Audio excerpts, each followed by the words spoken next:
Oh, what's happened next? I don't want the transcription on.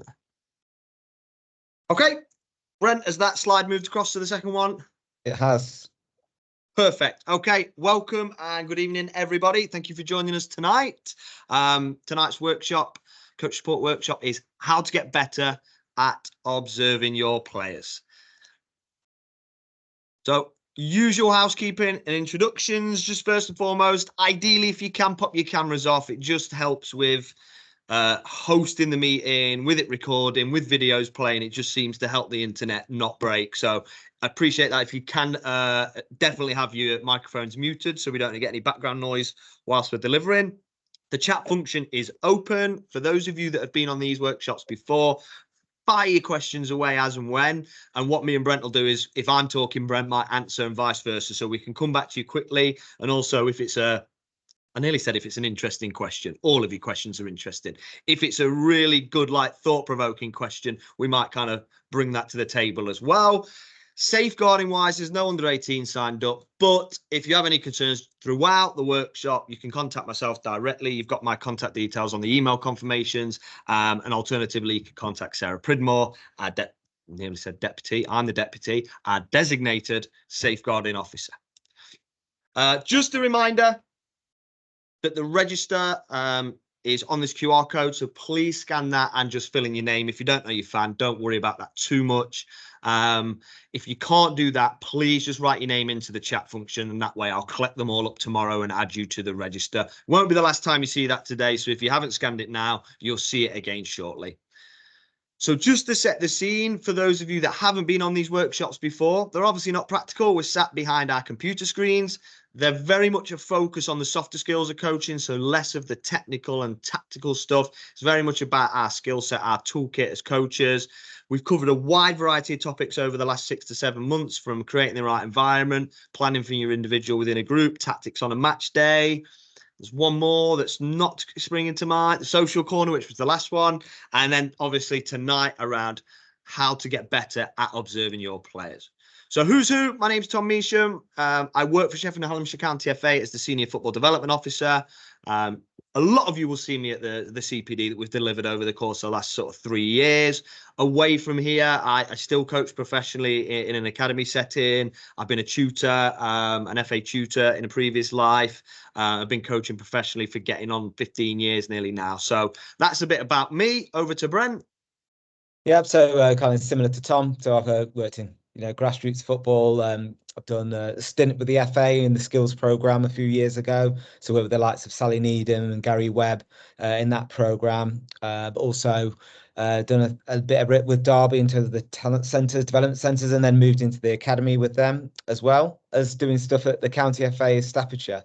So a varied kind of background for me, as well as doing a little bit of coach developing as well myself. So yeah, there's between us quite a bit of experience on the call, I'd like to think anyway.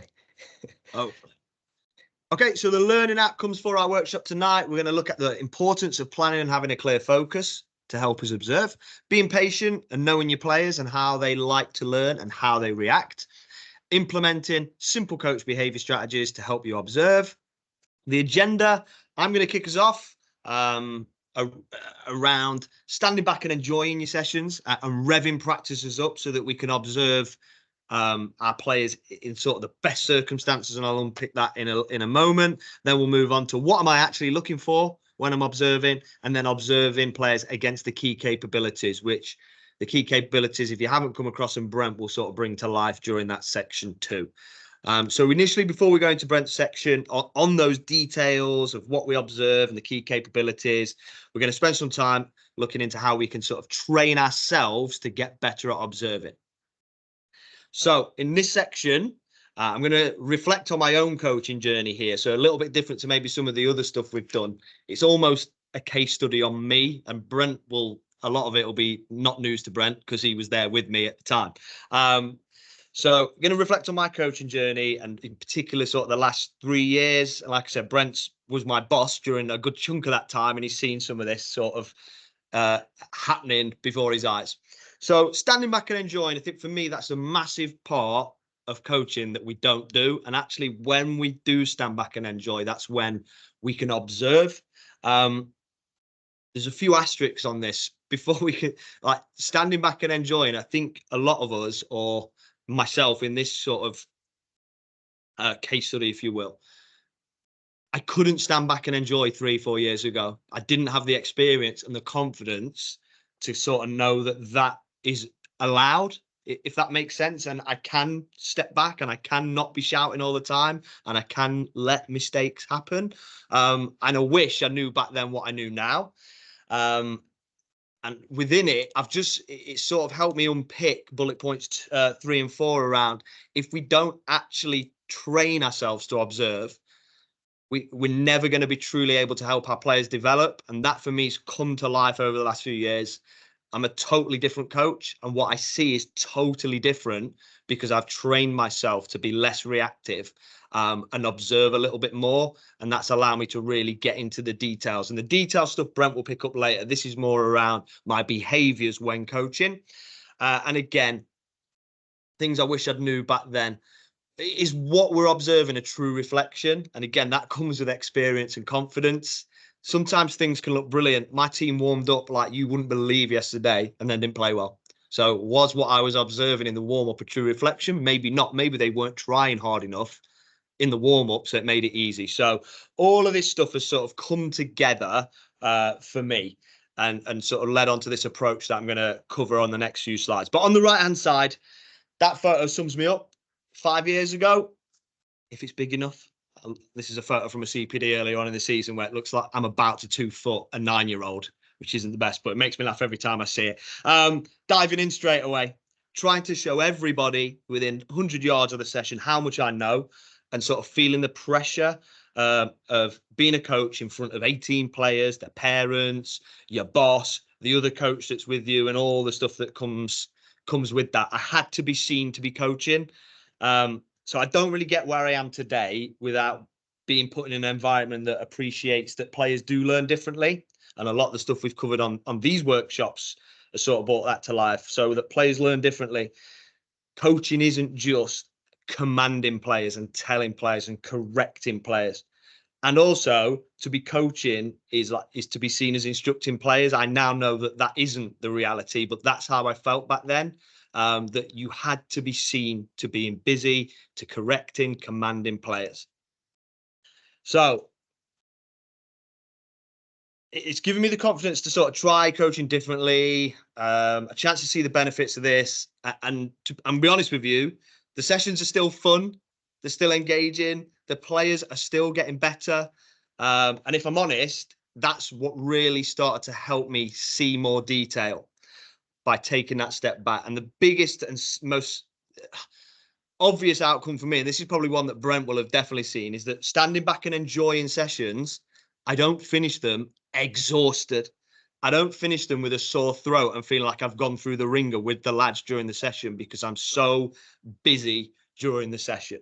So what you can see on the screen here is an intervention breakdown from a session I did, I think, nearly 3 years ago. So it's a snapshot from the session. Ignoring the interventions on the left for now, sort of look at that communication pie chart on the right-hand side. And I'm going to skip it along one. 6% silence during my session of 2 hours. Of 2 hours, the session was. And for only 6% of that session, I was silent. Any the Wire fans on here will recognise that scene. But yeah, absolutely one of those moments where I just went, what on earth am I doing? What has this come to that I'm that busy and loud and involved in sessions and practices that I'm only quiet for 6% of the entire session? Now, there is some mitigation within that. Some of it will be praise. There might just be simple refereeing and feeding the score and stuff. But the fact that I was so active during practices meant that my attention to detail absolutely nowhere near the level that it needed to be. And the comments I made or the interventions that I made. So I'm just going to mute all. Sorry, bear with me. Brent, you're getting muted. The interventions that I made were really broad. broad strokes and maybe not specific and in detail enough, especially for the individuals, which is something we've covered a lot across these workshops. So to summarize, I was just so busy praising, instructing, questioning, correcting players that I wasn't giving myself a chance to observe. And it's not just to observe the players, but also to observe your practices and assess if it's actually giving me the outcomes that I want and intended, and giving us those outcomes at the right level. Is the difficulty at the right level?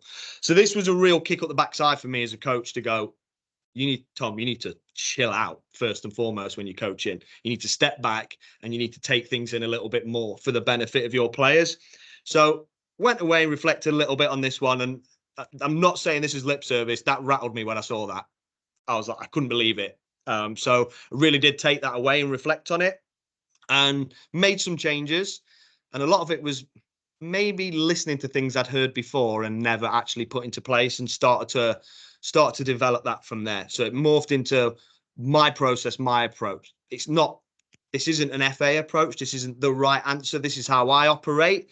Sharing it with you. Again, take from it what you will. Use bits of it, ignore bits of it. It's on the table to discuss, essentially.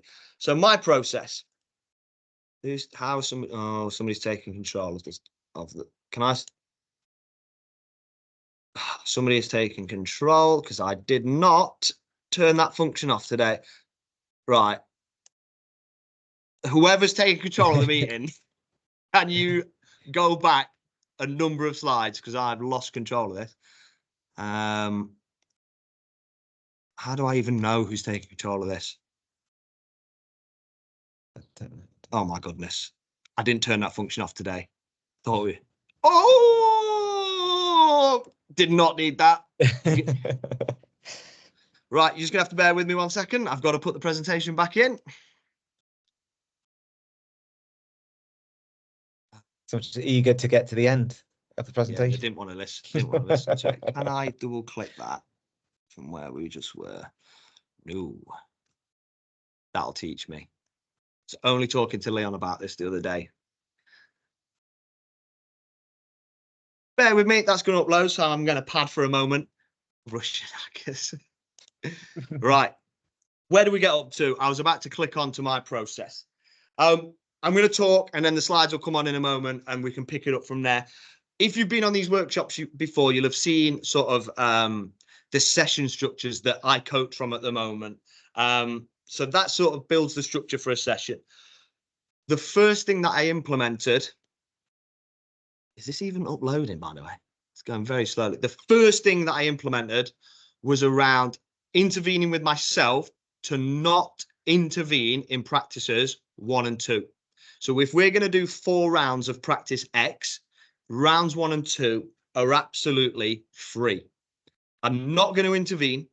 I'm not going to stop. I'm not going to correct. I'm going to stand back and I'm going to observe the practice. No interruptions.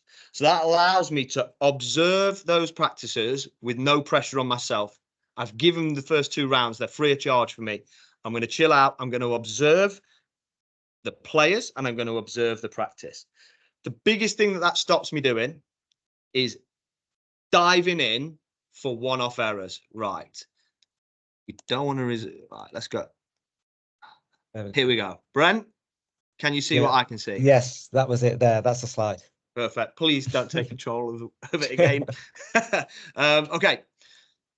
Just going to hide that. Right. So it's the biggest thing for me here is that it stops me diving in and picking up on individual stuff and stopping sessions all the time and picking up on low level stuff. And it allows the practice to rev up. And that's really, really important. We'll come on to that in a moment. But like I said, I use those first 2 rounds, observing the practice. Is it functioning? Observing the players. Is the difficulty pitch right? And that's my step principle, the space, the task, the equipment, the players. And then I'm starting to observe individuals. And Brent is going to cover the detail on when we are observing those individuals in a moment. So there are some exceptions within this process that I use. Praising desired outcomes. Look, if the focus is on 1v1 defending and someone's doing it brilliantly, I am going to praise it just because I want to encourage that throughout the group. If the players within a practice are not working hard enough to give a true reflection, I might need to intervene to check and challenge that. And after after round one, if you ever watch me coach, the first thing you will always hear me say, does everyone understand the practice? Has anyone got any questions? So I will always just double check that they get the game, because that's really important. If they don't, again, will we see a true reflection? So the first 2 rounds are always free of charge to allow the practice to rev up and to give players a chance to buffer and figure out what's going on. So I mentioned revving up practices a moment ago. Is what we're observing a true reflection? So what is revving up a practice? This is literally my own theory. So again, you're not going to see this written in any coaching manuals anywhere. This is me. We cannot accurately assess player performance in a practice until it's achieved the right level. Observations made before that practice, before the practice had a chance to rev up, can still inform us as coaches, but they may not give us a true reflection of players' actual performance or ability.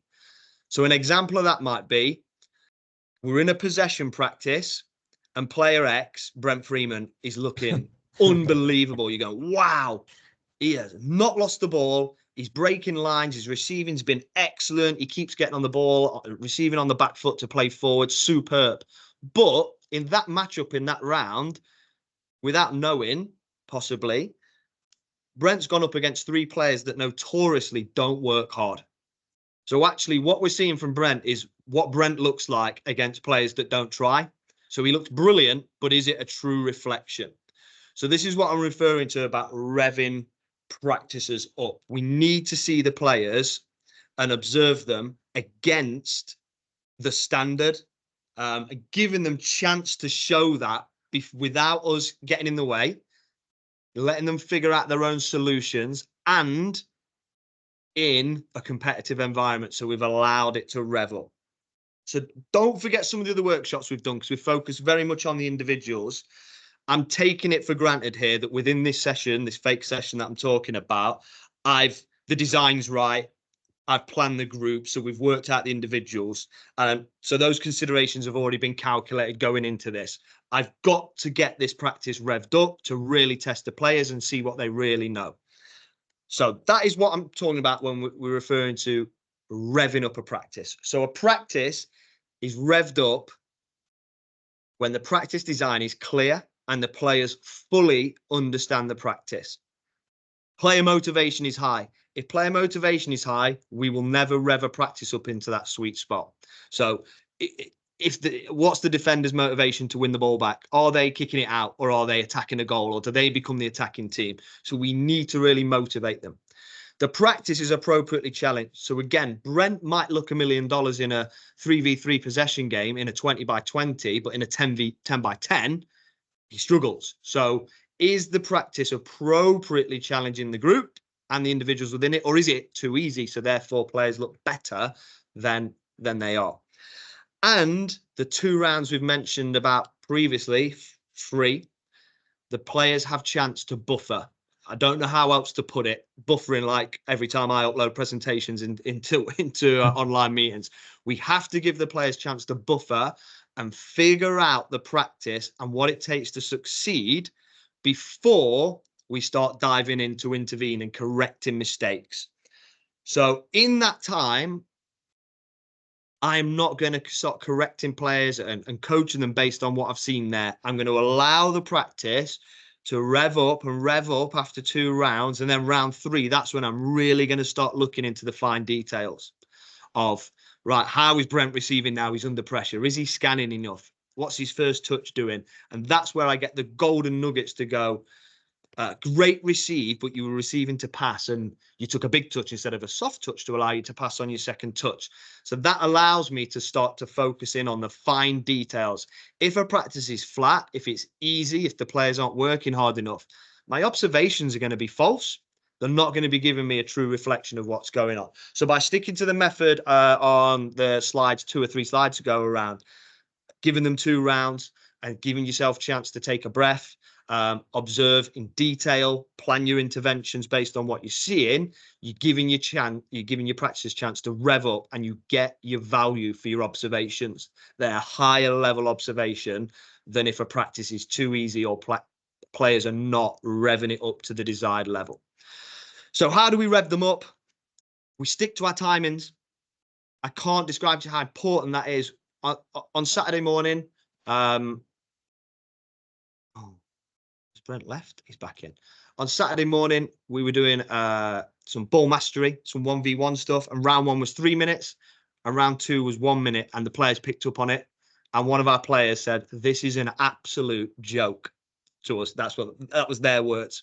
So it's really important that we stick to those timings, because if I had to defend for 3 minutes and then it's my turn to attack and I only get to attack for 1 minute, my motivation's off a cliff. I'm gone. I'm not working hard for you. I'm not going to rev this practice up for you. So it's vital that we stick to our timings. Try not to be self-conscious about the performance, especially in round 1. The amount of coaches that I've worked with and supported previously that get very conscious that it looks horrible. Don't worry. Round 1 is not supposed to look good. If it looks good and unbelievable, we've not pitched a practice at the right level. So we absolutely need to not be self-conscious. Allow it to rev up. It will get better naturally. And that's, if you take anything away from this 15 minutes here, your practices will get better naturally if it's revved up. And make sure the practices motivate the players to try their best. So like we said, motivate them to defend. What's their reward? Do they get to win the ball and go and score? But on the right-hand side is sort of how I break down a ball mastery block or a 1v1 block. Explanations and demos as quick as I can, in under a minute if possible. Rounds 1 and 2 back to back, really, really quick. Absolutely no, just literally a stop, swap the players, play. After round 2, based on what I've seen, a real quick intervention, straight back into round 3, and then a possible coach intervention if needed for the group in between, and then into round 4, and then a summary. So I'm not stopping it after each round. I do not stop the practices within a round unless any of my previous rules have been breached around work ethic and things like that. That allows practices to really get cooking, and the players will drive it from there. And again, it gives me a chance then to sit back and observe the players competing and giving me a real true reflection of what they're about. And again, within that, depending on the practice organisation, I might individually intervene or speak to players when they're catching their breath or when there's a break in play. But that is how I sort of structure that, and that's how I rev practices up. By taking a step back, you can really allow yourself to observe the team, the unit, the individuals, praise those desired outcomes, start to formulate your plans on your interventions. If the players are doing stuff that you've planned to coach them on, we don't need to revisit it. So I might have to plan some new interventions. When a practice is revved up, we can observe the players when a higher level of learning is taking place. And if a practice is designed well and revved up, the game will be the teacher. And as a coach, you can step back and really start to zone in on the fine details that Brent's going to unpick in a minute. There is a video. I'm going to skip it because I've stolen too much time already. I'll attach the video separately to the follow-up email, but it's just a time lapse of me doing a possession. They're in, they play, swap the teams, play, and it's just showing that process live, if that makes sense. So that's it from me in terms of teaching myself to observe and giving myself the best chance to observe by sticking to that process. So try it, adapt it, make it work for you. Enjoy observing your players. It's changed me as a coach. I am miles ahead of where I was 2 or 3 years ago in terms of detail and the impact that I have on players, because I'm not broad stroking and putting them all in one box together and giving them all the same information. I'm observing them in a highly competitive environment that's revved up and able to give them bespoke support because their shortcomings at times or the things that they're doing really well are really showing clear. Because a practice is really pitched and revved up, it gives me really accurate data to work from, if that makes sense. And the info you give to your players will be better and more beneficial to them. And I think one I probably should have put on there, your players will enjoy it more. You've all seen it when you stop a practice and you get the, oh, they hate it. So be brave. Don't feel like you've got to be seen coaching all the time. Give yourself a chance to step back and observe your players. So that was a short 15 minutes-ish on a strategy for you as coaches to maybe take away and implement. I'm not saying it works for everyone, and I'm not saying do it exactly as that, but you'll find your own way. I'm I'm going to skip the slide on. The register QR code is on the screen now. Anyone that's arrived late, if you can scan that and get yourself added to the register, that'd be great. If not, pop your name in the chat. Couple of questions before we move on to Brent. Simon's asked, are the interventions individual or for all players? That'll depend. The ones referenced on the slide, after 2 rounds, there's every chance that I am going to want to give them a question or a challenge, or maybe, and you see it on that video, I do need to intervene. I need to go, right, you're doing this, this, this, and this well, but I'd like you to work on this for the next couple of rounds. Off you go. If I can, I'll hide the individual stuff when they're waiting for their turn. If it's a wave practice, for example, or in the 10, 15 seconds in between, I might leave everyone else and catch an individual. So it is a mix. It just depends on the context. I might have 11 players that are flying and one that's not, and I might only need to intervene with them. So I can find a way to do that. If there's no other questions on that, and as always, you'll be getting a slide deck. So if I've gone too quick or been a bit too broad there, you can have a little look through. But I would really encourage you just to try that and see how it feels for you as a coach. But I'm confident you'll see more if you give yourself that time and you put it into a structure. And that's been the key for me. I've given myself a structure that I stick to. I'm not 1 minute, 1 session going, put that to one side, stop, stop, stop. That is me every session. And if you come and watch me tomorrow night and Wednesday night or Saturday morning, you'll see that coming out. I stick to that structure because it really helps. It's almost like my safety blanket now, if that makes sense. Okay, if there's any other questions while Brent's presenting, I'll be happy to answer in the chat box and answer anything that comes in. So I'm going to click on for Brent. Yeah, perfect. So yeah, a few of these things we may kind of touch on what Tom's already mentioned in terms of observing, and I'm conscious that obviously on the call you're already doing this already, you know, at various levels, and some of these things are maybe things you're already doing, so it's a bit of consolidation for you as well. So we've got to make a few notes on things to kind of support, and you know, a few things Tom has talked about. So things like making notes, like I don't know if some of your memories are like mine, you know, we watch a game and you know, you're trying to sometimes work back into what you've seen. And actually, I found, you know, a few years ago, it's actually making notes.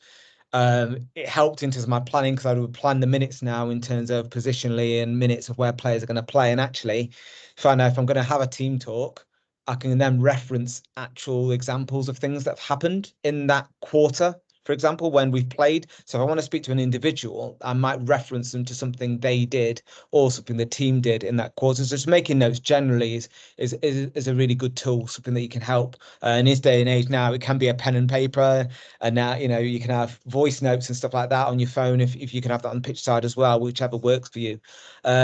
If obviously you coach with another person as well, you might share responsibility. So it might be you're observing potentially in possession stuff, and actually the other person's looking out of possession. So then you come to that, when you come to that team talk, you can have a look at what's happening during the break. But also, if you're looking at individuals in terms of you could split up individuals. So actually, you might look at the defense and look at individuals within the defense of what they're doing really well or what things they need to look at as well. And this can work in training or games. It's just sharing that responsibility with someone else that you're working with.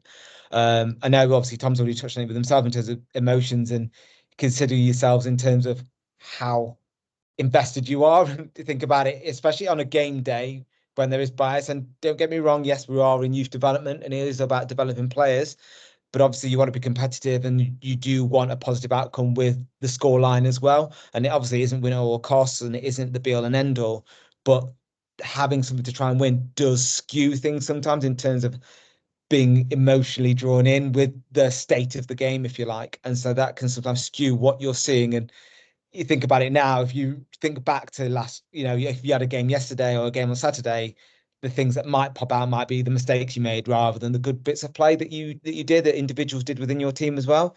So that's just where sometimes you can use in your notes and just kind of get your emotions in check and just kind of make sure you're seeing what you're seeing. Because ultimately, if moving on to the next one, it allows you to evaluate and inform your players because that's what you're looking to do. Observe something, think, do you need to action that or not? And then pick the right time to then give them that bit of information to support them. And that might be there and then, it might be a break in play, it might be something that you wait till a break at half time, or something that you wait till the end of the game or in the change rooms, etc., to mention in line for next week or training. And then last one is just staying focused. So I know, obviously, from doing sessions myself, observing sessions, being with other people doing sessions, sometimes it can be really easy that you go into a session with one idea to coach one topic, and then you then suddenly start to feel yourself getting drawn into coaching loads of different things. And actually, no, it should be on the one topic you're doing. Yes, like Tom mentioned earlier, you want players pressing. If you're doing attacking, you want people defending well, because if you can manage the defending, then you can coach the attacking, vice versa. So that's the same when you're observing. If you try to observe too many things, you tend to end up seeing nothing really. So it's just kind of trying to be disciplined in terms of waiting on one or two aspects of the game that you're looking at, either as a team or certain individuals if you're looking at them across a game or training. So, this is something that I'm sure you're all aware of in terms of the long-term player development model. So the four-corner model is also known as. The link's down there as well. If there's a little video on there, if you want to get the slide deck after this to kind of look at. So I'm just going to kind of go through them in a little bit more detail, really, essentially now. So you can kind of see how we look at players. And as I've said on the screen, that it's holistically. Yes, I've put players on here, but also ultimately, no matter what age they are, whether they're under 9, under 14, or even adults, they're people first. And there's going to be other issues and other parts of their development that are going to affect others. So none of these work in isolation. Social interactions may affect technical detail if they don't feel motivated, etc. Decision making can be affected sometimes by growth spurts, but on the physical. So that's where you see a few of these kind of have a knock-on effect with others, you see, in the game. So the next one, please, Tom. So regardless of age or ability, this is a tool for coaches to look at these things. So especially when you're looking at observing individuals, you can use the four corners to really, really hone in and look at what things they do well, what areas they could improve on. Obviously, things like physicality, things that are to come. So you can obviously help you when you're looking at potential in players versus performance in players as well. It helps us to reflect on individual ability, but it also helps us to make decisions, plan for development, which at the very end of the slide, I have put an individual plan at the end of kind of one that we would have done at Derby, if you like, for a player, if you like. So all those things kind of help you to observe the player, see what things they do really well, how can you consistently get them to keep doing them well, but then what are the areas that they are probably struggling and not probably influencing games as much on, or struggling within games, to then really support their development going forward. As it says at the bottom, this approach helps meet a variety of needs for different people within a group. So obviously in a big group, and you're managing difference anyway, they are going to need different things from you as a coach. So by observing them and knowing them, you're the best person as a coach, as their coach. You're the best one who knows them the most. You're the best person to observe them and actually put those plans in place going forward. Next one for me, Tom. So social things, looking at behaviors on and off the pitch. So how do they interact with each other? Things like goal celebrations. Does everyone run together and celebrate? Is it a case of they run off? You will know as well as coaches who gets on with who goes to school together and plays for the same football team, who's probably an outsider, doesn't live in the area. And that's why it's really key when you're doing those practices, those designs, to maybe integrate everyone in. And like I've said, these aren't in isolation, these corners. So other things will affect these. You will usually see someone who's quite a high performer in a group, probably quite popular in the group as well, because they know they're probably going to look to this player to probably really influence games going forward. You're looking for, demonstration of teamwork, taking responsibility. You're looking really for the social ones. Like I say, we are developing people, and a lot of football clubs, grassroots elite clubs, will always have the mantra, the line, that you're developing people for the world as well as players as well. So it's easy to say that, but obviously you have to do that as well. Things like good manners and conduct, codes of conduct will support this on and off the pitch, etc. So that really embeds the social corner really going forward, and they're things to really look for in your players as well. We do things like tours as well, obviously in the elite game, and personally, for me, the biggest thing is the social thing when you go on tours. Yes, the tournament's competitive. You're playing different teams of the country from other countries that you don't get to play, and the competition level can be high. But actually understanding what drives, what motivates children, who gets on with who's independent, who can make the bed themselves, and doesn't, who, we take them to hotels, etc., and who can just get on with it without needing any help from the coaches, who struggles on the other side of that because they don't tend to stay away from home a lot as well, really informs you a lot on the players that you've got. So that's a bit of an example from what experiences myself and Tom would have had. Next one for me, Tom, please. Yeah, so the physical one. So we're looking at, you will have heard commonly known, the ABCs, the agility, balance, coordination, and speed. That's acceleration or deceleration. A lot of kids will get lots of that at break time at school, playing tag or whatever, etc. And that's what you're trying to get when they're coming to you. Yes, it's a very physical game, and you're looking for them to develop these things as well. Now, in your groups, we've talked about managing difference. You're going to have different levels, and in one of the other webinars we did talk about different ages in terms of physical age, biological age, etc., maturity, and all those things. And that comes into this as well in terms of that physicality. You're going to have players with different levels of their ABCs, power, strength, flexibility, even physical endurance, being able to cover distances. So when Tom mentioned about me being good in a small area, but then you opening up the area and it might not be so good, that's something to consider when you're playing on different pitch sizes, playing different formats potentially as well, whether you go from 5-a-side to 7-a-side, whether you go from indoor to outside, futsal to football. All these things will have different physical competencies from the players that we'll need from them. So that's another thing to kind of consider when you're looking at players on this side, on this corner. Next one. So psychological. So, I mean, all day, the psych corner, it's sometimes quite difficult because it's inside, isn't it? The psych side. So you're kind of looking at the behaviors and looking at what they do and decisions they make, how they react to things as well. You'll know in your teams, I'm sure, who are really resilient players that are really mentally tough, and you'll know some players in your groups that at one sign of something going wrong, they have a complete meltdown. And they're the different levels again that you'll have in your teams and how you can support them going forward. So levels of confidence, creativity. We talk about the fear of failure. Some children will have that. They don't want to try and be creative because they're worried about the outcome. What if it goes wrong? And obviously, as a coach, it's our job to try and support them, to encourage them, to make sure that actually don't worry about it. We want you to try your best and don't worry if it goes wrong, because you'll be better for it and you'll learn from your mistakes along with this. Self-control is always a good one to look out for, because that looks at those reactions, but also self-awareness as well.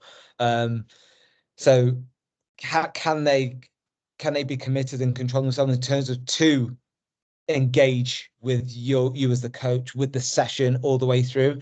Obviously be mindful, and Tom's talked about it there early in terms of how long we talk for and how long instructions are taught for and how different people learn. So sometimes it might be on a tactics board, sometimes it might be just delivering it verbally, sometimes it might be playing a game.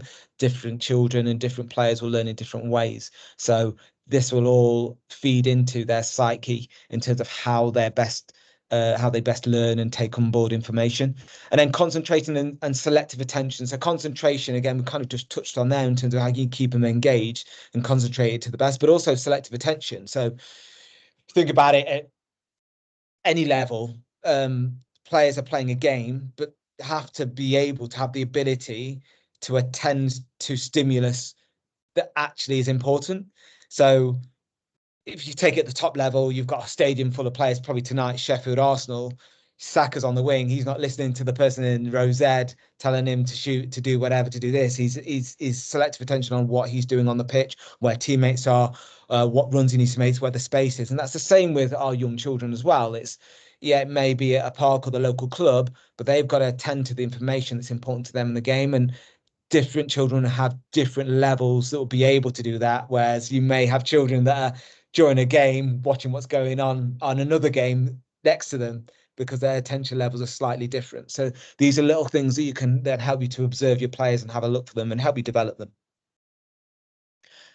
And lastly, sorry, I'm gonna mute myself. Firstly, Brent, you can't say Sheffield. You have to say Sheffield United. did I say Sheffield? Yeah, I you can't do apologise. that in this Sheffield, county. It's not Sheffield allowed. United. Number Sheffield two, United. so we've just had it. You've sort of touched on this. We've had a question on the sidebar. How can you approach a player? How can you approach the players if you notice they're struggling with composure on the pitch and creating positive communication between players? And a follow on to that, how can you encourage them to keep their heads during a match when they start to drop? Yeah.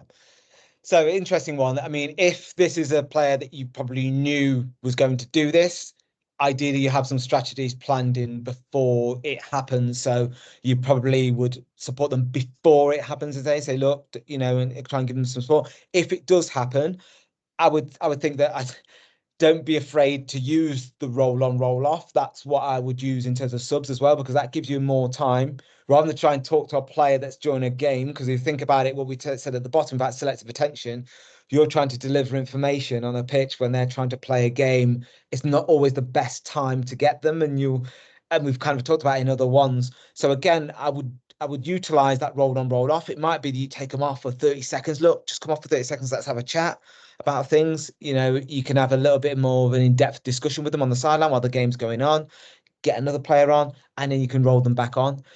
Strategies you might have in terms of prepping them before. So this might happen today. If it does, this is what we might want to try. It might be for some players, like a goalie, he claps their gloves and it's a reset. Like, just clap your gloves, it's a reset, and we go again. For another player, it might be just taking 3 deep breaths and then, yeah, and then we go again, and don't worry. Building behind it as a coach as well, not being afraid to be vulnerable yourself and make mistakes and say, look, I made a mistake here, and using yourself, a bit of storytelling as well, because sometimes help. Look, I've done this. I made a mistake by doing this last week. And, you know, I didn't want to do it, but ultimately I got through it. And just reassuring them as well can help give them a little bit of composure moving forward. Great question. Keep them coming. We will be doing an extended Q&A today at the end. So if there's any other questions around that, or any questions from your coaching situation, stick them in and I can collect them together and we can have a look at those at the end too. Right. Yeah.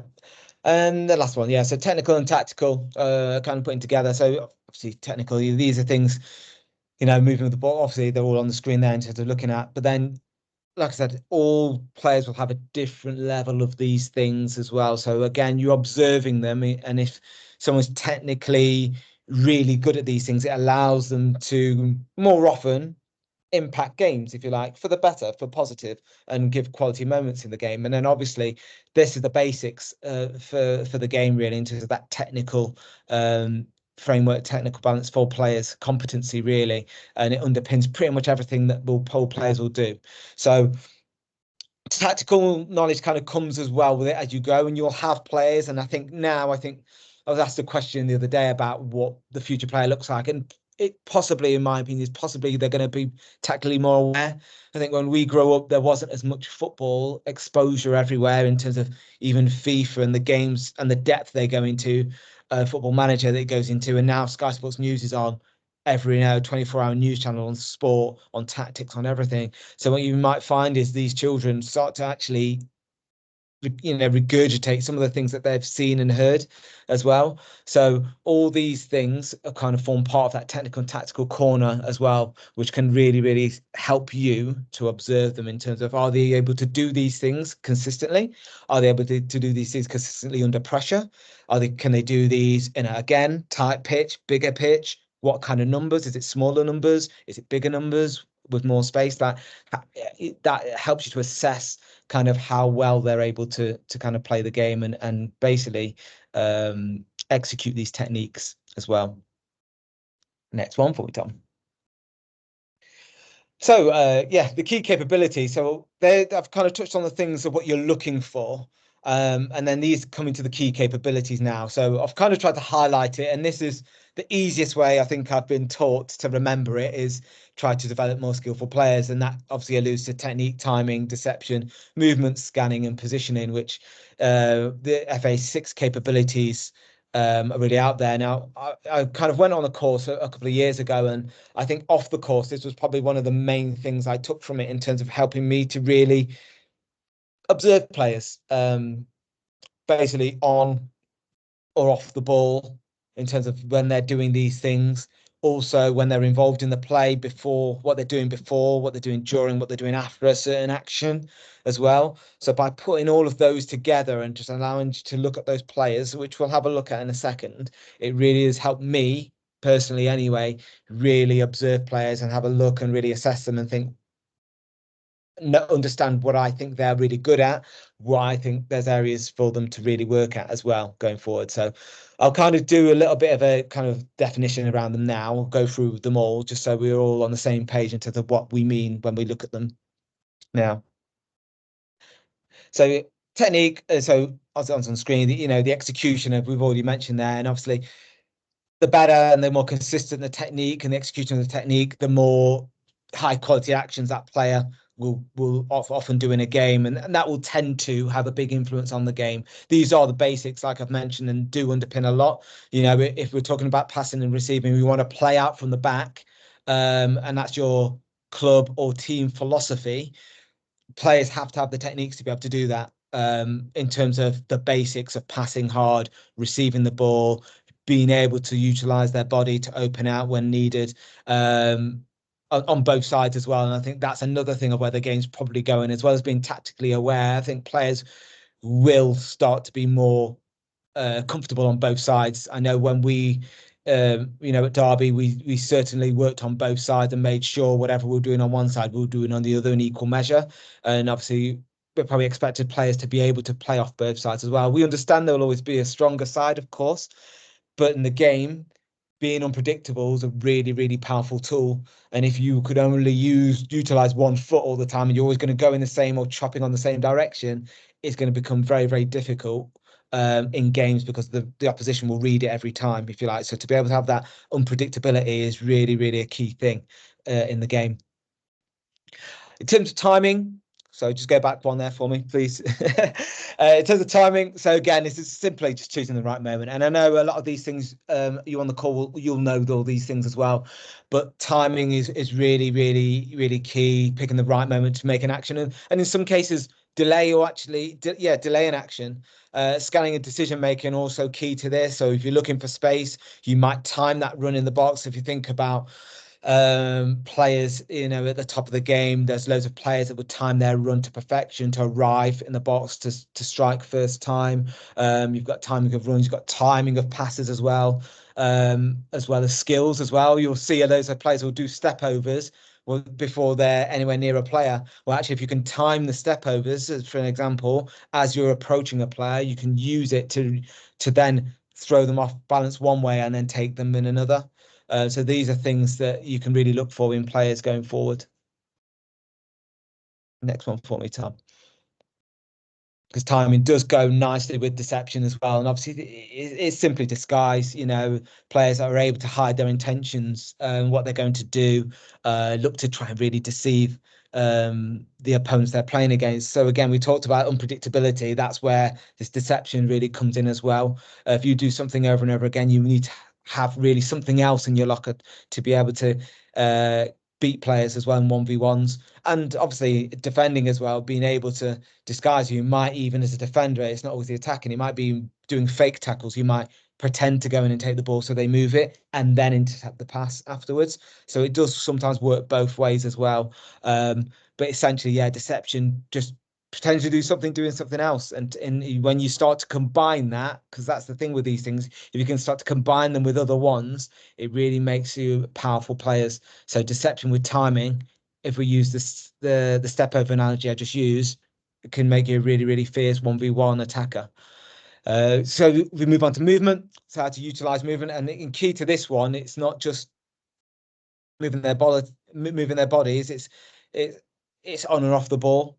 So as well, it's how they use agility to evade challenges, as well as using their body to screen. So it might be their orientation as well, which will move on to positioning. But it's that effect of their movement really on and off the ball to affect the game or affect opponents as well. So you can run across and screen an opponent, which happens a lot in futsal, for example, which isn't a foul, you run across, but by running across and again, use it with timing, you time it right, you then delay that defender from getting to your player who you've just dropped the ball off to as well, and gives them that extra few seconds to scan to make a decision as well. So that really supports play going forward. The next one for me.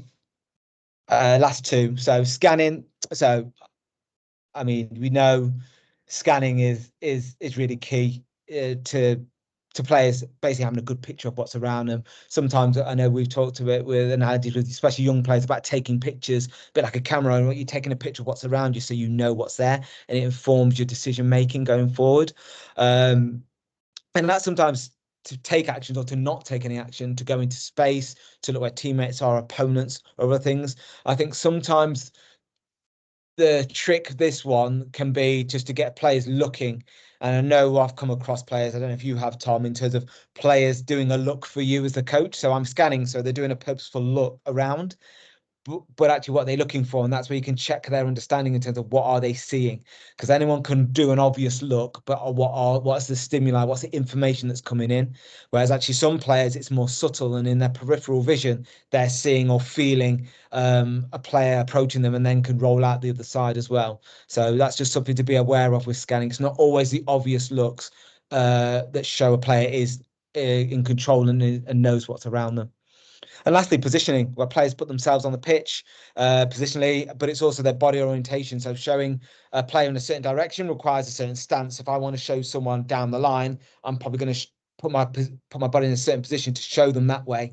So it's how I position my body as well, not just where I am on the pitch, but also consider being on a half turn. So if you think of someone, I know everyone's talking about Phil Foden at the moment, very good at the half turn. So again, his body position, his orientation allows him to take the ball in the half turn so that his first touch is usually forward and then can start to go at the back line in those little pockets of space, for example.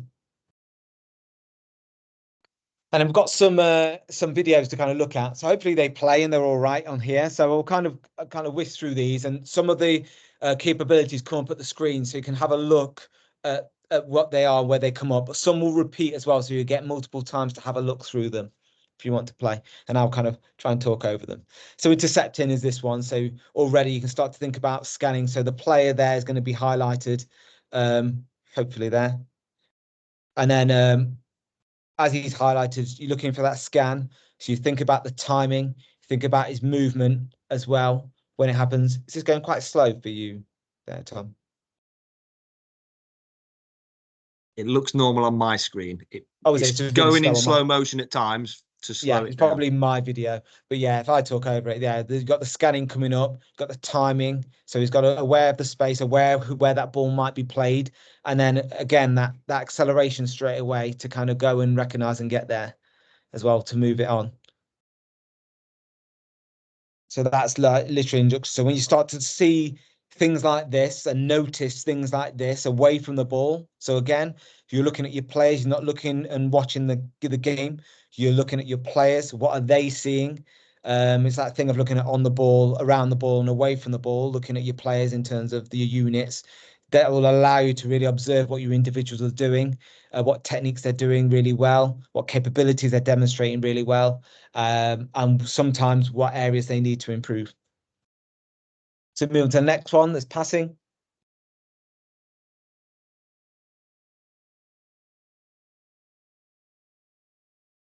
So in this one, you're just looking again at the supports. You're looking at the positioning as well to make sure you're always in support of your players. Looking at the technique of the pass. Is it a firm pass? Is it a trickling pass that's going to put them in trouble? Deception, or you can pretend to pass and dribble. You're going to pretend to dribble and pass. So all these key capabilities will come out just when you're observing your players moving forward. So just have a go next time you're training. Maybe take into account what Tom said about being maybe a little bit more stand back and watch. And then these are some things you can start to look at. And like I said at the start, they might be on the ball, they might be off the ball. And then if you think about the action, think about your individual's movements or actions before, during, and after any action that happens as well.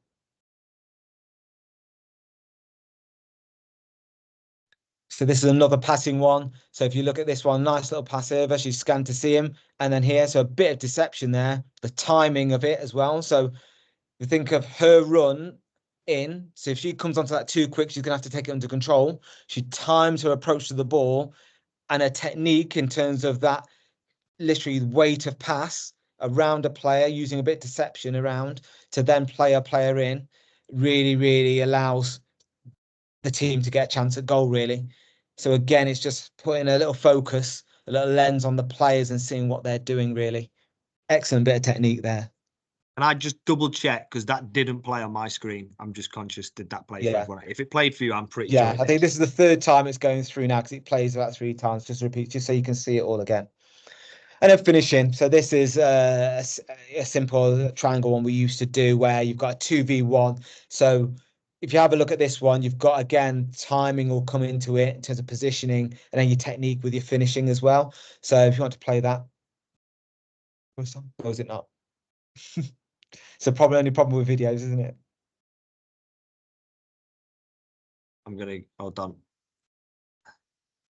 I'm going to go back and forward. Are we back on the finishing page? Yeah, finishing page. Hopefully it'll play.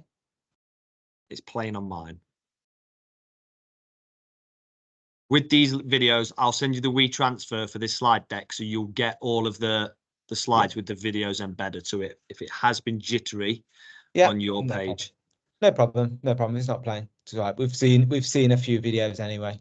So if you want to move on to the next one, Tom. Yeah, so kind of to finish, really, we've talked a lot about what to observe and then the key capabilities, and I've kind of talked about the things kind of that has helped me and what I look for. And then obviously in the academy, this would be a learning plan for a player. So some clubs will call it an individual development plan, a learning plan, but this is basically a player that we would have looked at over a period of the start of the season, and every 12 weeks we'd review it, and then within those 12 weeks we then, again, like I've said in previous webinars, we tailor our sessions, tailor where they play on the pitch in order to develop these things. So you'll see the super strengths down the left. We want to be able to give this player loads of opportunity to show those more often. And at the same time, at the bottom left, those areas to improve. So ball striking, and you notice the wording is that they show this rather than them being this, and it's actually them definitively. It's that they show it. Just so it just makes sure that we it really embeds that growth mindset that it's just because you're not, you haven't been that great at ball striking, that doesn't define you. You're not very good at it. It just means you haven't shown it. But obviously over time you can then build to show it, and we can put practice on to develop those things. You'll notice down the middle, again, the areas we talked about: technical, social, physical, psychological, tactical, are all in there. So the wording's very, very deliberate in terms of if they're already doing it, is to maintain it, but then still try and improve it. And obviously if there's an area, then you're looking at, right, can you try to improve this certain little part as well? There's a little bit about personal development there from the club, because again, we're in elite pathway, but obviously we're conscious that they spend a lot of time with us, and we want them to do other things and not be defined by being people that play football all the time. So that's kind of the example of a learning plan we would have had at Derby. And then you'd have had who would have been involved, so the coach as the player, if it had been the SSE coach, depending on which ones, psychologist potentially, depending on where they are on different things. So that's an example of something. Now, I wouldn't expect you to kind of go into that depth for your players, but it's just something to think about. If this is what we do in the elite academy, it might be just having an idea of things that your players you might have somewhere, and it helps you to track their progress. So we would look at this, and then in 12 weeks we'll have a review, a bit like at school. You sit down and go, right, where are we at? How have we gone against these strengths in the past, and where are we in terms of our areas to improve? And it just helps kind of keep the conversation going and track our development from the start of the season to the end of the season as well. So that's pretty much it, really. So hopefully you found all that really helpful.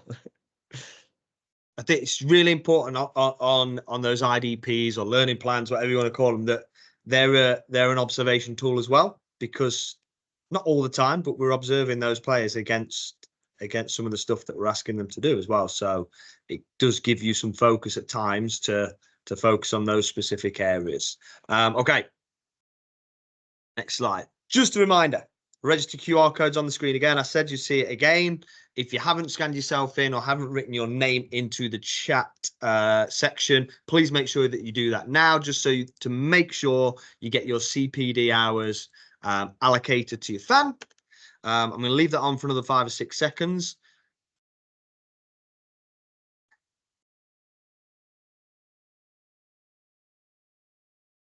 Okay. Right. Before we go into the Q&A, and we're going to open it up a little bit more broader tonight on the Q&A, just a bit of here's what's coming up in terms of coach support events in this county. So this is the 6th event we've done with Brent. We actually have now scheduled in number 7 with a new deliverer. Not to say we're never going to see Brent again, but there's a different deliverer coming in for workshop number 7, and the workshop's called "Can Confidence Be Trained?" The answer is absolutely yes. It sounds really interesting. I'll be honest with you, I wouldn't book it if I didn't think it was worthwhile and of interest. A bloke called Jeff Bookman, a former FA educator, and a former Chelsea Academy coach will be delivering that. Sounds really, really interesting. It's gone online. There are limited spaces for it. So it's, again, just a nudge to say, if that tickles your fancy, to try and get yourself booked on for that one. It's in 2 weeks' time. So Monday again, in 2 weeks' time. So little one there for you. We've got our sort of UEFA C prep style workshops. We've delivered one of them already. The next 2 are available to book. There are very, very limited spaces on those. So again, if you're interested, get yourself signed up. If you're like a experienced UEFA C or a B coach and you're looking for some sort of contact time with a tutor working at that slightly higher level, again, a good workshop to sign yourself up for. Both delivered by Elliot Flowers over at Maltby Academy. First one was brilliant. So again, sign yourselves up for that if you're interested. The spring series is going pretty much all online and available to book, other than 4 and 5, but they will go on very soon. So I should have put fully booked. The first one's fully booked at Westfield next Monday. That's followed up by a finishing the attack workshop, which is focused on foundation phase players. We're repeating that one. So it's at Handsworth on the 18th of the 4th, and it's at Handsworth on the 25th of the 3rd. And we're repeating that workshop in April up at Melton Park in Doncaster. If you know where Elite AFC play, it's there. So that one's been repeated. That is the same workshop twice, so you don't need to sign up for both of those. Sticking with the attacking theme, the YDP version of that workshop is all going to be around attacking principles. This is going to be delivered by Elliot Flowers and Gary Webb. That is going to be an elite team to deliver the workshop.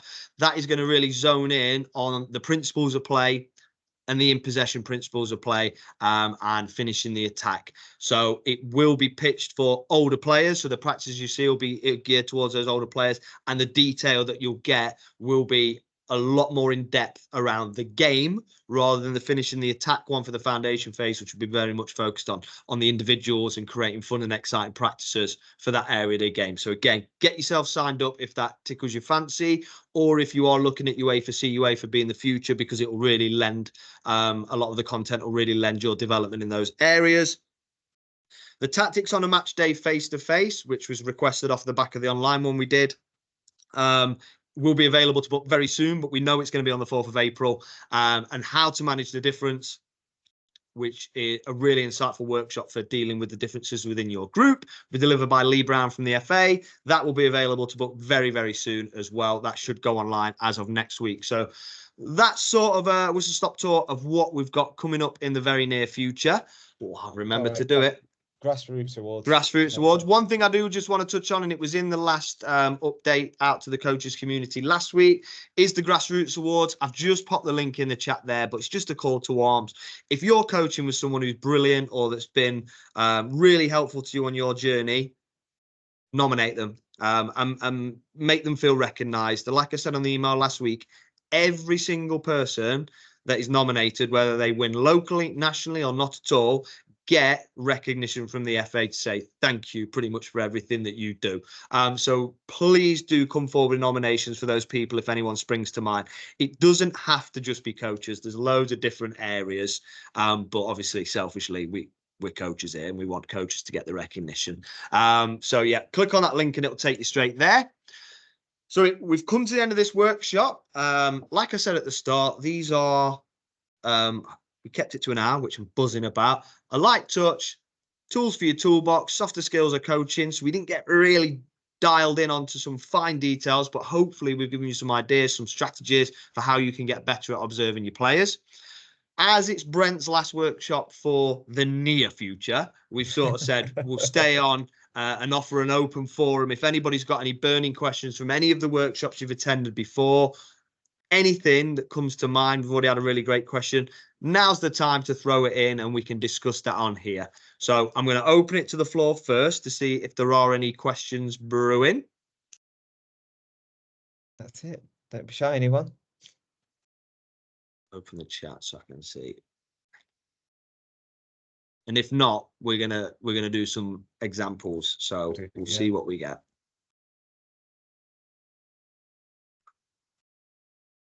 I'm moving it on. So we've come up with some example questions that we're going to unpick. And again, if something springs to mind, if you think of something, if you want to check and challenge, ask questions, unmute yourself, go into the chat. We're more than happy to answer those questions. So number one, I'm going to lucky dip this. We find it hard to balance equal game time whilst being competitive. I'm gonna have the first stab at this one, Brent, I think. Yeah, go for it. For me, this is really key to remember that equal game time is a season-long commitment. It is not necessarily any given Sunday. So that is one safety net that you've always got within your wider season, that this is a season-based approach. We are not saying that every player must have the exact same minutes every single game when we refer to equal and balanced playing time. So that's positionally and their overall minutes. So one way to help you be competitive while still adhering to that is planning ahead, planning for fixtures and knowing your players. So if you are going to be up against a team that are notoriously big physically and you've got 2 or 3 players that you worry about for those fixtures, that might be a game where they play slightly less minutes and you balance that out in a game where you know they'll be appropriately challenged physically. We're not playing them. They need to be exposed to that. And the game is the game. We cannot hide them from that. But that is an example of how you can, across the course of a 4-week period, balance that up. And again, when it comes to positions, if you've got a game where, again, you may be coming up against the best team in the league, they're top and you're sort of mid-table or whatever, or lower, and you've got an outstanding centre-back, that might not be the week that they're in one of their experiment weeks or they're playing up front that week. That might be the week where they do play centre-back, and then you balance it up positionally in the following weeks. And as long as you keep a record and over the course of the season have got everything in balance, that for me is a sensible approach to take, especially if you're at risk, if you get a bad county cup draw, or you get put in a league where actually, or you get put in one of the small competitions in the foundation phase that's 2 or 3 weeks where you go, oh dear, we're playing against some top teams here. That's how you can start to balance that out. We have actually a positions and minutes tracker document, an article. I'll put the link in here in a minute. We've done an Excel document that will literally count that stuff for you and give you an overall running order of where each player is, how many minutes they've played, their average minutes per game, and the minutes that they've played in each position. So we've sort of done that for you. If you'd like it, you can download it straight out of the article that I will put in the chat in a moment. Brent, anything that you would like to add on that? I think you've covered it all, to be fair. No, it's something that used to come up very regularly on level 1 courses, so I had a straight out of the box answer for that one. Stock answer, no worries. I'll look at the what to do about uneven teams in training. I think this is always a fun one. I quite like this one, especially with the younger players, because they'll always say in games, oh, it's not fair, they've got another player more. And you say, okay, well, you watch the game. Is there any instances in the game where one team would have more than the other? And they'll rule them off in terms of sending offs, injuries, all the usual. Okay, well, there you go. So football isn't always even all of the time. You also find that a lot of the kids will play in the playground or at the park near where they live, I'm sure, and they will just balance it off themselves. There's no teacher, there's no dinner lady, there's no, dinner lady or dinner person there it will just be a case of they'll just do it themselves. So sometimes that's one way to kind of get the kids on board that side. Other ways would be in terms of looking at the overload, underload. So structuring it as a bit of a challenge as well. So you might even do it that way. What I would do sometimes, but only with justification because a player requires it or I've planned it in. Possibly for a specific player would be having that floater that goes in that does balance up the teams.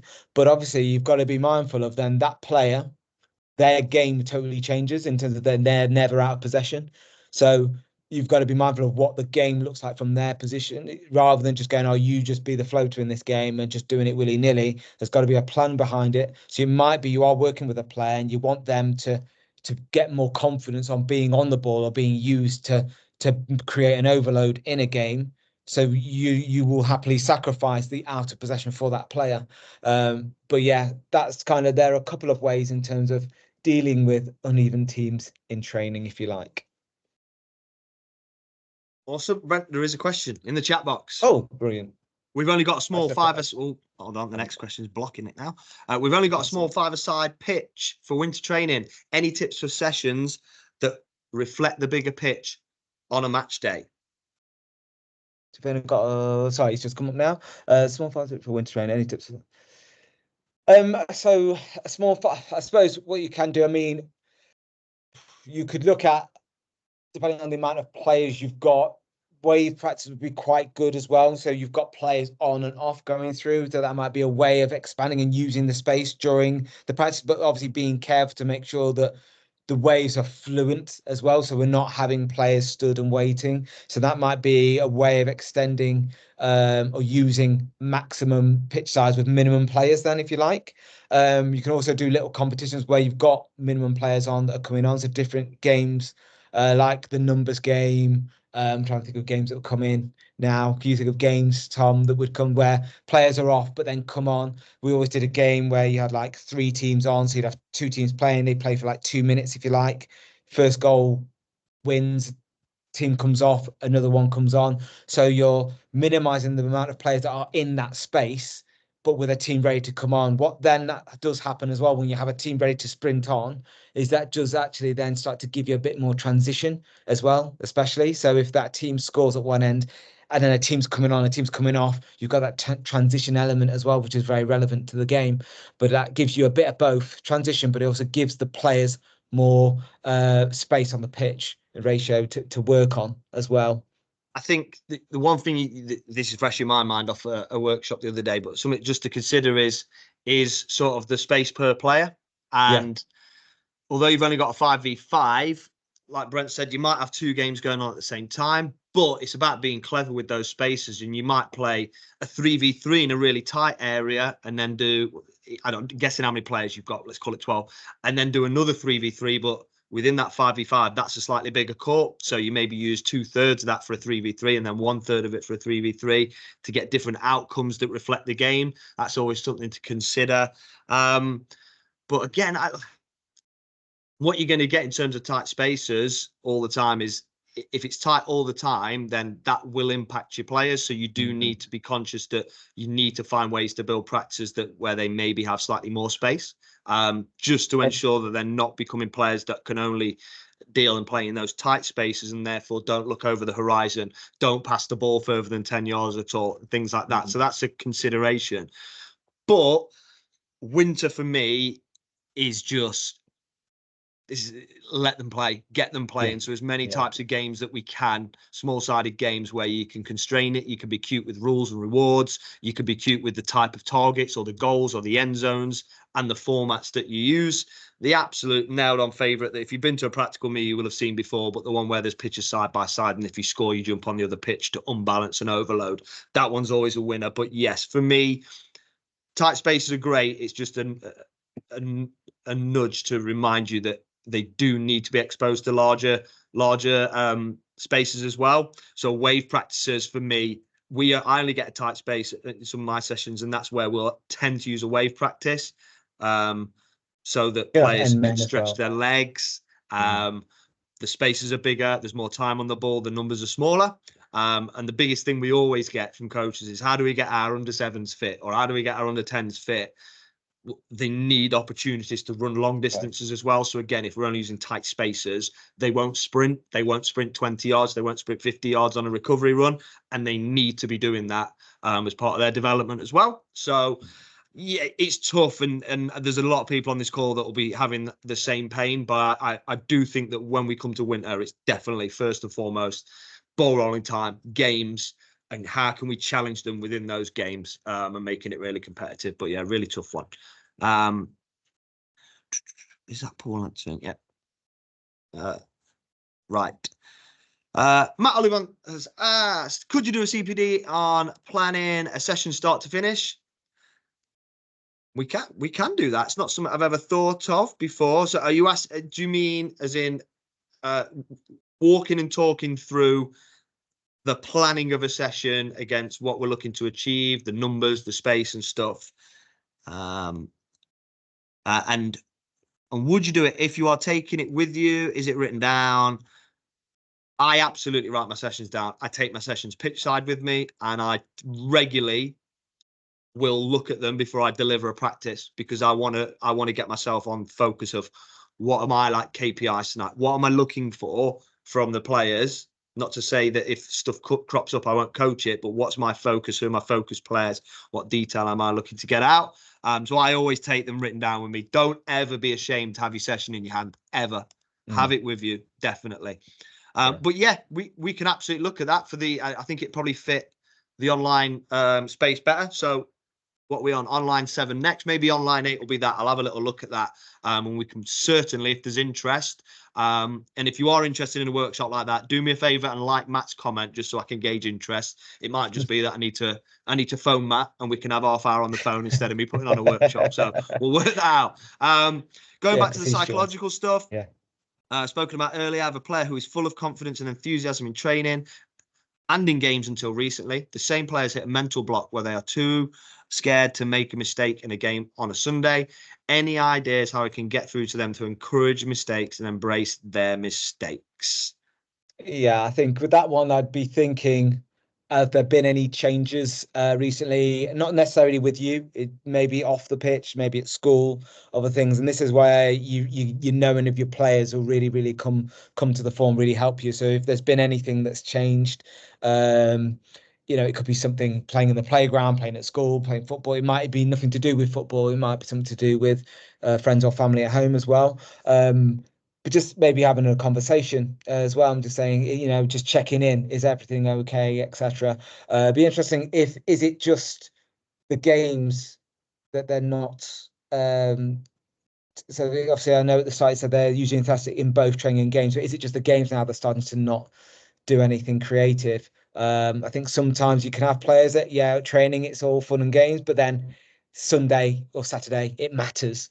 So therefore, I don't want to do anything now. And I totally get that in terms of that. And it's just reassuring them and just being consistent with your behaviors, with your language, with them and all of the players as well, in terms of that. Because, it might be one player tries something and the reaction isn't good for one player, and then others see that and go, well, actually, if that's what I'm going to get, I'm not going to do that. And that's not me saying obviously that's you doing that, but these are little things that sometimes we don't think about as coaches, that has an impact on others as well within the group. But reassuring and just checking in with the player would be the first point of call, just to see if everything's okay. Go on, Tom.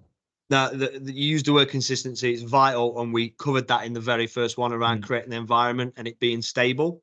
Not to say yours isn't, but in the broader strokes, to say that we have to be consistent. And if our opinion of taking risks at training has to be the same in matches, and if it isn't, that can cause a situation where players will express themselves at training, but when it comes to the game, when they try to play out from the back and they played a square pass and we've battered them for it, but we lauded it at training, that can cause a disconnect between training and matches. I'm not saying that is the case in this situation. It probably isn't, but that's something that's really, really important.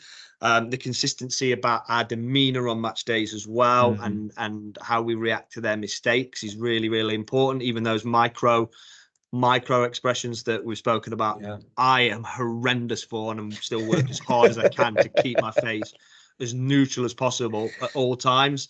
And instilling confidence, and bringing the player back to what is success and what are we looking for. Success isn't winning the game and being the guy that scores all the goals. Sorry if it is a lad. It's their development. So did you enjoy yourself first and foremost? But did you try to shoot at the right time? Did you try and make that brave pass, even though it wasn't successful, and bringing them back to, that was a great idea, that was a great decision, we maybe just didn't execute it that time, and things like that. So bringing their attention to the stuff that's important and not letting them focus on the Saturday 3 p.m. definition of success, which is winning. Yeah. They're an individual, and we have to keep bringing them back to their development. And I'm working with a couple of players. I'm doing a project on one at the moment, which is about me being extremely consistent, about me constantly bringing their attention to their development and what success looks like, being resilient and things like that, body language, which can all help in this area. So yeah, it's tough. It is really tough when a player's confidence is shaken. And I think just being consistent and empathetic with the player is if you can do that, I think you'll gradually bring them back. But yeah, challenge. Yeah, I think just, I know I touched on it earlier because I mentioned about being vulnerable, but if you, the coach, if you make a mistake, you can highlight something you've done as well, that you've maybe even, you could even stage it to you do something by mistake in a session and go, look, sorry. Obviously you don't want to do it too much, or your players will be like, he doesn't know what he's doing. But of course, like if you can highlight stuff that you've got wrong as an adult, as someone that coach that players will look to as well, that sometimes really helps. Goes, look, we're all human and we all make mistakes. I did this, etc. That sometimes comforts them and gives them the confidence that actually, oh yeah, don't worry about it. So that's something you might want to try. Awesome. What if your players struggling to bring what we work on in training to match day and using the knowledge given? I keep missing the chat. Sorry. So what if your players are struggling to bring what we work on in training to a match day and using the knowledge given? I think the one thing we always have to remember, and I got not taught the hard way, but learned the hard way a bit yesterday, is that the plan's great until you get punched in the face, essentially. That old saying. And that we can't control the opposition, and they can be great on the day. They can prevent us from doing maybe some of the stuff that we've worked on the day because they may be better tactically. The stuff we worked on might not be able to come out. And again, go back to the tactics on a match day about how we observe the opposition and how we might need to amend and adapt during games. But yeah, that is a problem. And it's probably one of the most commonly heard sayings. And I'm watching a lot of grassroots football at the minute, and I'm hearing it about, yeah, do what we did the other day, or hey, do you remember what we did on Sunday? Do that now. If your players are in the foundation phase, you're struggling because they just won't recall it and be able to deliver it in the way that you saw it possibly in that. The other thing to consider is when we deliver practices, and it sort of goes back to revving the games up and revving them up to the right level. If our practice design isn't game realistic, we can't ask the players to replicate that on a match day. It's unfair to expect them to be able to do it. So if they were brilliant at retaining possession in a 6v1 and then it's 6v6, 7v7, sorry, on a Sunday, it will not look the same. And again, I'm not saying that's what's happening in your context, but that's sort of broad strokes, wider picture that we have to prepare them for the game. So the game is the teacher and we can't hide them from the opposition. So that's sort of one part of it. Brent's spoken about this in depth before, and we've covered that within tactics on a match day and within creating the right environment and planning for the individual. I think about how we carry targets through. Is the language the same? So we focused on X on a Wednesday, let's say pressing from the front. So we looked at the 1v1 pressing, getting in quick, slowing down, making play predictable. Players that back up the press, get in the red zone, back the press up, go hunting for the ball, defenders and goalkeepers squeezing up and making the pitch compact, like vertically. So if that was the focus on Tuesday at training, what are my targets for Sunday? Is the language the same? So is it still when our striker presses, I want the players around it to get in the red zone. So is it consistent? Can they then draw back to that and go, right, that means aggression. That means run. That means I've got permission to maybe try and intercept a ball. And if it goes past me, it goes past me. So we have to keep the language the same. Are our targets aligned from Tuesday to Sunday? And do we jump on and move on too quickly sometimes? So is one session on Tuesday enough to embed it? It might not be. We might need to do a block of work over 4 to 6 weeks where defending from the front is the overarching theme. We can do loads within that, but the overarching theme, language and targets that we use during that period remain the same to give the players chance to do it. And a game is the definition of a revved up practice. It's competitive, it's aggressive, it's high tempo. That's where you really get to see, have players learned what is reality? Are they as good as they showed at training? So yeah, I think we can be quick to want to see results and expect to see that quickly. It may take blocks of work and giving them experiences. So pressing from the front against a back 2 might be different to pressing from the front against a back 3, against a back 4. So even within giving them all of that knowledge, the opposition are a factor that we can't factor into our training. Yeah, easily. We're not Bielsa. We're not sneaking through the bushes to watch Thorncliffe under 13s and how they train and what they do at set pieces and stuff. So yeah, really, really tough. I don't know if you've got anything to add on that, Bren.